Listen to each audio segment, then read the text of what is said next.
గత 2 రోజుల నుంచి ఆంధ్రప్రదేశ్ రాష్ట్రాన్నే కాకుండా యావత్ ఇంటర్నెట్ ప్రపంచం మొత్తాన్ని కుదిపేస్తున్నటువంటి ఒక సంచలనాత్మకమైనటువంటి వీడియో, అది కూడా పవిత్ర పుణ్యక్షేత్రంలో అత్యున్నతమైనటువంటి ట్రస్ట్ బోర్డు చైర్మన్గా ఉన్నటువంటి ఒక మీడియా అధిపతి, ఆంధ్రప్రదేశ్ తెలంగాణ రాష్ట్రాలకి సుపరిచితులు, నాకు కూడా వ్యక్తిగతంగా స్నేహితుడని చెప్పేంత పెద్దవాడిని కాదు, కానీ ఒక మంచి వాతావరణంలో ఒకరినొకరు గౌరవించుకునేటువంటి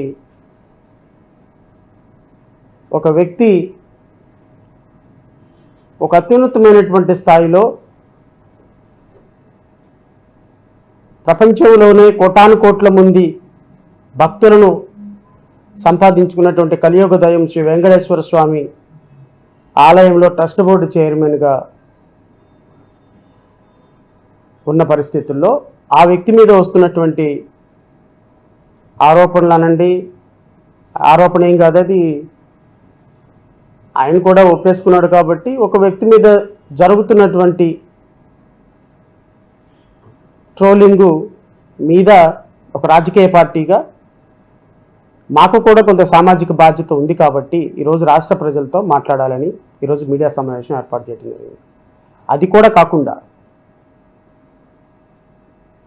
రాష్ట్ర ప్రజలు ఒకసారి గమనించండి, ఫ్రమ్ ది బిగినింగ్ నుంచి కూడా తిరుమల శ్రీ వెంకటేశ్వర స్వామి ఆలయంలో ఏ చిన్న తప్పు జరిగినా, ఎటువంటి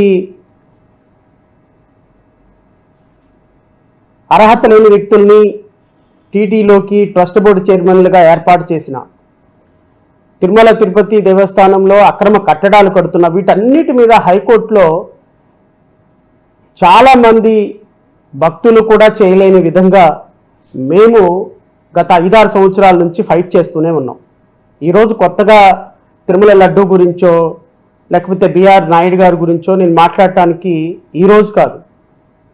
మేము హైకోర్టులో తిరుమల వెంకటేశ్వర స్వామి పవిత్రతను కాపాడటానికి వ్యక్తిగతంగా మేము మా పార్టీ వేసినటువంటి కేసులు బహుశా ఏ రాజకీయ పార్టీ కూడా వేయలేదు. ఎందుకు అంటే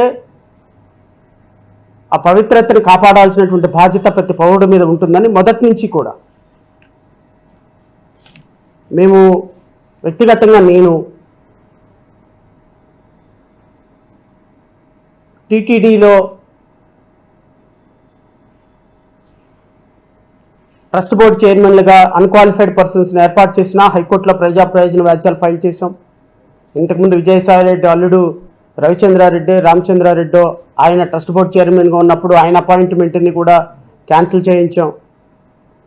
సో చాలా అంశాల మీద మేము తిరుపతి పవిత్రత మీద ఫైట్ చేసేటువంటి ఒక పార్టీగా ఈరోజు ఒక పవిత్ర పుణ్యక్షేత్రంలో అపవిత్రమైనటువంటి వ్యక్తిని నియమించి పవిత్రతని ప్రతి మీడియా, ప్రతి ఇంటర్నెట్, ప్రతి ఇన్స్టాగ్రామ్లో నిమిషానికి ఒక రీల్ తోటి అపవిత్రం చేసేటువంటి అవకాశం పరిస్థితులు వచ్చినాయని, అలాంటి పరిస్థితులు కొనసాగకూడదు అని ఆలోచనతో ఈరోజు దీనికి ఎక్కడో ఒక చోట ఫుల్ స్టాప్ పెట్టాల్సినటువంటి బాధ్యత గౌరవ ముఖ్యమంత్రి చంద్రబాబు నాయుడు గారికి, మరి వారి ప్రభుత్వాన్ని సపోర్ట్ చేస్తూ కూటమిలో భాగస్వాములైనటువంటి భారతీయ జనతా పార్టీని యాజ్ వెల్ పవన్ కళ్యాణ్ గారిని కూడా నేను మా పార్టీ తరపు నుంచి కోరుతున్నా. పవిత్రతని కాపాడే విధంగా ప్రతిరోజు చర్యలు తీసుకోవాల్సిన మీ ప్రభుత్వం గత 3 రోజుల నుంచి ఎందుకు ఒక అధికారిక ప్రకటన కూడా చేయలేకపోతుంది? ముఖ్యమంత్రి కనీసం దీని మీద ఒక స్పందించలేని దుర్మార్గపు పరిస్థితుల్లో ముఖ్యమంత్రి ఎందుకున్నారు? ఉప ముఖ్యమంత్రి సనాతన ధర్మాధికారి ఈ సనాతన ధర్మాన్ని కాపాడటానికి ముక్కోటి దేవతలందరూ కలిపి ఇదిగో సనాతన ధర్మాన్ని కాపాడు, హిందూ ధర్మాన్ని కాపాడు అని పవన్ కళ్యాణ్ గారి మీద పెట్టినటువంటి బాధ్యతగా ఫీల్ అయ్యేటువంటి పవన్ కళ్యాణ్ గారు ఎందుకు స్పందించటం లేదు? ఎందుకు దీని మీద ఒక ప్రకటన చేయటం లేదు?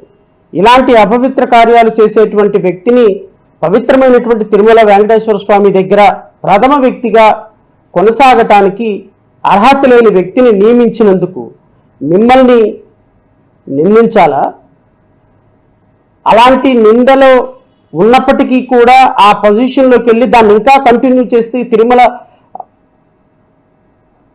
క్షేత్రాన్ని ఇంకా అపవిత్రం చేస్తున్నటువంటి బిఆర్కే నాయుడు గారిని నిందించాలా అర్థం కావటంలా. దీని మీద ఖచ్చితంగా రాష్ట్ర ప్రజలందరూ వివరణ ఇవ్వాల్సినటువంటి బాధ్యత ముఖ్యమంత్రిగా, ఉప ముఖ్యమంత్రిగా మీ మీద ఉంది. ఎందుకంటే ఆరోపణలు సస్పెక్టెడ్ అని ఎన్డీఆర్బీ రిపోర్ట్ ఇస్తేనే గోల గోల చేసి రోడ్ల మీదకి వచ్చి కడాన పంది కొవ్వు కలిసిందని చెప్పినటువంటి ముఖ్యమంత్రి గారు, ఎద్దు కొవ్వు పంది కొవ్వు ఫిష్ ఆయిల్ కలిసిందని చెప్పిన ఉప ముఖ్యమంత్రి గారు, కనకదుర్గమ్మ టెంపుల్లో మెట్లను కింద నుంచి పైకి కడిగినటువంటి పవన్ కళ్యాణ్ గారు, వెంటనే రెడ్ డ్రెస్ ఒకటి వేసుకొని భవానీ దీక్ష మాల వేసేసి తిరుమల వెళ్ళిపోయి కాలినడకన తిరుమల వెంకటేశ్వర స్వామిని దర్శించుకొని అక్కడ ఏదో ఒక దీక్ష పెట్టి, ఒక డిక్లరేషన్ పెట్టి, సనాతన డిక్లరేషన్ పెట్టి అన్అపాలజెటిక్ సనాతని అని ఒక సనాతనటువంటి డిక్లరేషన్ ఇచ్చినటువంటి పవన్ కళ్యాణ్ గారు, మరి ఇంత పుణ్యక్షేత్రంలో ఇంత దుర్మార్గాలు జరుగుతుంటే మాట్లాడకుండా, స్పందించకుండా, గడ్డం సవరించుకుంటా కూర్చుంటే రాష్ట్ర ప్రజలకి ఖచ్చితంగా ఏం జరుగుతుందో అర్థం కాని పరిస్థితులు ఉంటుంది కదా. సో ఖచ్చితంగా ముఖ్యమంత్రి గారు, గౌరవ ఉప ముఖ్యమంత్రి గారు ఖచ్చితంగా ట్రస్ట్ బోర్డు చైర్మన్గా ఉన్నటువంటి బిఆర్కే నాయుడు గారి మీద ఖచ్చితంగా ఒక చర్యలు తీసుకునే విధంగా ఒక స్పష్టమైన ప్రకటన చేయాలి. లేదా ప్రకటన మీ ఇష్టం, అది మీరు ఇదే అనాలి అదే అనాలని నేను అనటంలా, ఒక స్పష్టమైన ప్రకటన ప్రభుత్వం నుంచి ఉండాలి. ఎందుకు ప్రభుత్వం నుంచి ఉండాలి అంటే నిన్న బిఆర్కే నాయుడు గారు అన్నారు. బిఆర్కే నాయుడు అంటున్నారు ఎందుకు అంటే కే అంటే ఇంకో పదం ఉంది, అది మీ అందరికీ తెలిసే ఉంటుంది. సో ఆయన బిఆర్ నాయుడు కాదు, ఆయన బిఆర్కే నాయుడు, కొత్తగా వచ్చాడు బిఆర్కే నాయుడు. సంక్రాంతి లక్ష్మిలాగా కొత్తగా బిఆర్కే నాయుడు గారు అయ్యారు. మగధా లక్ష్మి సంక్రాంతి లక్ష్మి ఎలా అయిందో ఈయన కూడా బిఆర్కే నాయుడు గారు అయ్యారు. ఈ చరిత్రతో ఇంటర్నెట్ యుగాన్ని, సోషల్ మీడియా యువరాజు అయిపోయినారు ఆయన. ఈ వయసులో ఆయన సోషల్ మీడియాలో యువరాజు అయిపోయి సోషల్ మీడియా మొత్తాన్ని శాసిస్తున్నాడు అంటే అంత ఈజీ ఇష్యూ కాదు. ఈ వయసులో అంత ఫీట్ చేయగలిగాడు అంటే అది ఇంకొకరికి మానవ మాత్రులకు సాధ్యం కాదు.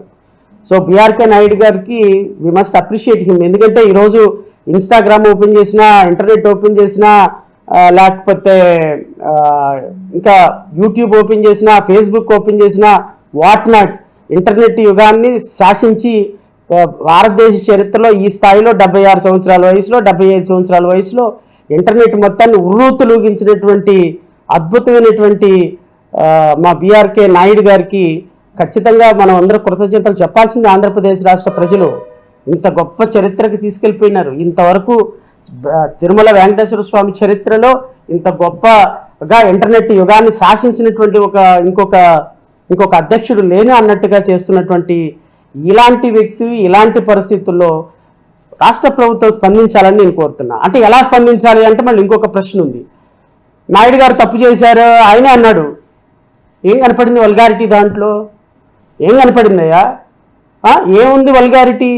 అవును 32 ఏళ్ళ పరిచయం, తప్పేముంది? అదే మాట మీరు కూడా అనమంటున్నాను నేను. అవును 32 ఏళ్ళ పరిచయం, మా ప్రభుత్వాన్ని నిలబెట్టాడు, ఆయన వ్యక్తిగతమైనటువంటి విషయం, అది మీకెందుకు, తిరుమలకి ఏం సంబంధం అని ముఖ్యమంత్రి గారు ప్రకటన చేయమని చెప్తున్నాను నేను. ఇంకా ప్రకటన చేస్తే అసలు ఇష్యూయే లేదు, ఎవడు మాట్లాడు. మాలాంటి వాళ్ళందరూ ఇంకా మరి ఆయన బిఆర్కే నాయుడు గారు అన్నారు, నేను నా ఇష్టమైతే మీరెవడో చెప్పడానికి, నేను ముఖ్యమంత్రి చంద్రబాబు నాయుడు చెప్తేనే రిజైన్ చేస్తాను, మీరెవరు అడగటానికి? ముఖ్యమంత్రి చంద్రబాబు నాయుడు గారికి టీటీడీది ముఖ్యమంత్రి చంద్రబాబు నాయుడు గారిది కదా. తిరుమల వెంకటేశ్వర స్వామి ముఖ్యమంత్రి గారి వారి ఆస్తి. ఆయన దిగమంటే దిగుతాడు, ఎక్కమంటే ఎక్కుతాడు, పాడమంటే పాడుతాడు, ఆడమంటే ఆడుతాడు, ఆయన ఇష్టం. అలాగే మీరు కూడా చెప్పండి ముఖ్యమంత్రి గారు, మా ఇష్టం, ఆయన ఇష్టమయ్యా, మేము దీంతో ఆయన వ్యక్తిగతమైన విషయం తిరుమలకు సంబంధం లేని చెప్పండి, ఇంకా ఇబ్బందే లేదు. గౌరవ ఉప ముఖ్యమంత్రి గారు కూడా అడుగుతున్నాను, వారు కూడా మీరు కూడా చెప్పేసేయండి, మాకు అవసరం లేదు. వ్యక్తిగతమైనటువంటి అమ్మాయిల వ్యవహారంతో ఉన్నటువంటి ఇప్పుడు అరవ శ్రీధర్ని కాపాడటానికి ఒక కమిటీ వేశారు. ఆ కమిటీ ఏం చేసిందో ఎవరికి తెలీదు. అరవ శ్రీధర్ చేసింది కరెక్టా కాదా ఎవరికి తెలీదు. అరవ శ్రీధరుని మీద ఏమైనా కేసు కట్టారంటే ఎవరికి తెలీదు. పాప ఆమె మీద కేసులు కట్టి ఆమె మీద ఉరుకులు పెట్టిస్తున్నారు. మన రాష్ట్రంలో పరిపాలన ఇలా ఉంటుంది. ఎవరైనా ఒక ఎమ్మెల్యే నన్ను లోబరుచుకొని నన్ను ఇబ్బంది పెట్టాడు, నన్ను రేప్ చేశాడు, నన్ను ఎట్లా చేశాడు, నన్ను అబార్షన్ చేశాడు, నన్ను ప్రెగ్నెంట్ చేశాడు, నన్ను చంపేస్తానని బెదిరించాడని కేసు పెడితే తిరిగి ఆమె మీద కేసు పెట్టేటువంటి సంస్కృతి గౌరవ ఉప ముఖ్యమంత్రి గారి పార్టీలో మొట్టమొదటిసారిగా ఆంధ్రప్రదేశ్ రాష్ట్రంలో వస్తున్నందుకు గర్వపడాలి. అదేవిధంగా బీఆర్కే నాయుడు గారి విషయంలో కూడా వాళ్ళిద్దరికి ఉన్నటువంటి వ్యక్తిగతమైన విషయాల్లో మీరెవరు దూరటానికి ఇది అసలు ఆడపిల్లలకు సంబంధించినటువంటి ఏ అంశం మీద కూడా నేను చర్యలు తీసుకోను, అది మా పార్టీ పాలసీ, అది నా పాలసీ అని మీరు అన్నారనుకోండి, ఇంకా మాట్లాడేదే లేదు. ఇంకా ఎవడు మాట్లాడుకుంటూ ఉంటాడు. గప్చూప్ సంబార్బుడ్డి. చెడు వినుకు, చెడు కనకు, చెడు మాట్లాడుకు అని 3 కోతులు బొమ్మ వేసుకొని అన్ని రాజకీయ పార్టీలు కూర్చుంటాయి. మీ ఇష్టం వచ్చినట్టు చేయండి, ఇబ్బంది ఏముంది. 2029 వరకు మిమ్మల్ని పీకేది ఎవడు లేడు, మిమ్మల్ని లాగేది ఎవడు లేడు. 29 వరకు మీరే ఉప ముఖ్యమంత్రి, 29 వరకు ఆయనే ముఖ్యమంత్రి. మారితే మహా అయితే నారా లోకేష్ వస్తారేమో. సో మిమ్మల్ని ఎవరు ఏం చేయలేరు అనేటువంటి ఒక అహంభావన, ఎవరు మాట్లాడరు అనేటువంటి ఒక గర్వం. ప్రజలు అడుగుతారు, చూసుకుందాంలే తర్వాత. ప్రజలు మాట్లాడతారు, చూసుకుందాంలే తర్వాత.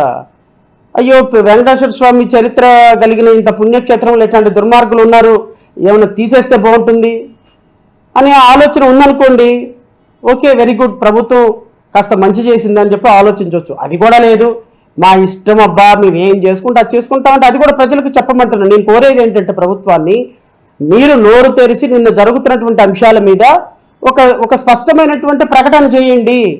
మా రాజకీయ పార్టీగా మేము డిమాండ్ చేస్తున్నాం, తిరుమల వెంకటేశ్వర స్వామిలో ఇలాంటి అపవిత్రులు ఉండటానికి లేదు అవకాశం.